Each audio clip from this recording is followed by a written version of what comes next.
Hey everyone, Ashley here, and this is the look we're going to be creating today. I'm first starting out by priming my eyes with the Urban Decay Anti-Aging Eyeshadow Primer.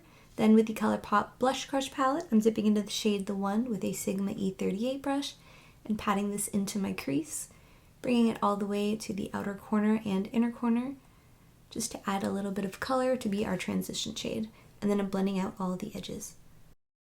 Dipping into the shade Cheek to Cheek with a Morphe B206 brush and applying this into the outer 1/3 on the lid here, and then blending upwards into the crease, kind of creating a V shape in the outer corner, following the upward slope of the lower lash line and blending out all the edges. With a Morphe B200 brush, I'm applying the shade Blossom Up on the center of the lid, and then feathering it outwards onto that Cheek to Cheek shade here, and then bringing it up into the crease a little bit and lightly pulling what's left on the brush onto the inner corner area, like so. Just making sure there's no harsh lines and feathering out all the edges.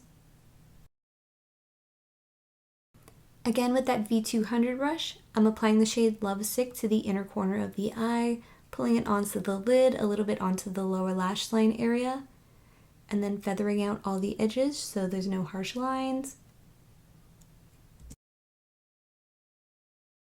One more time with that V200 brush, I'm applying the shade Cheek to Cheek on the lower lash line very lightly.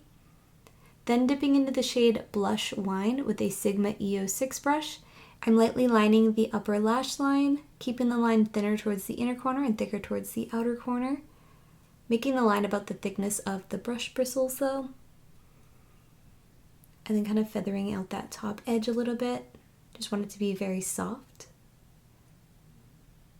Cleaning anything up. Then with the shade How Rogue, I'm using a Sigma E30 brush and applying that to the outer corner of the eye, kind of curving it inwards onto the crease. And then I'm going to start blending out that top edge of the blush wine color that we applied to the lash line. So I'm just packing on the color here in the outer corner, creating that V shape. And then I'm going to go ahead and blend that out afterwards. So I'm just placing the concentration of the color. Using the V206 brush from Morphe, and then I'm blending out all those edges. You can grab a little bit of the shade The One or Cheek to Cheek to help blend it further. Just making sure there's no harsh lines and everything is seamless. Maintaining that V shape in the outer corner as well. Next, I'm adding an inner corner wing with the Too Faced Better Than Sex chocolate liner. I'm curling my lashes and then applying a light coat of mascara. Last but not least, I'm applying a couple of the Ardell Naked Press on individual lashes. These already have like an adhesive on them, so you can just easily stick them to the underside of your lashes. And then that completes the look. Thank you so much for watching. I hope you enjoyed the look. I'll link everything down below. Be sure to subscribe and hit the notification bell so you don't miss out on my next post, and I hope to see you in the next one. Bye!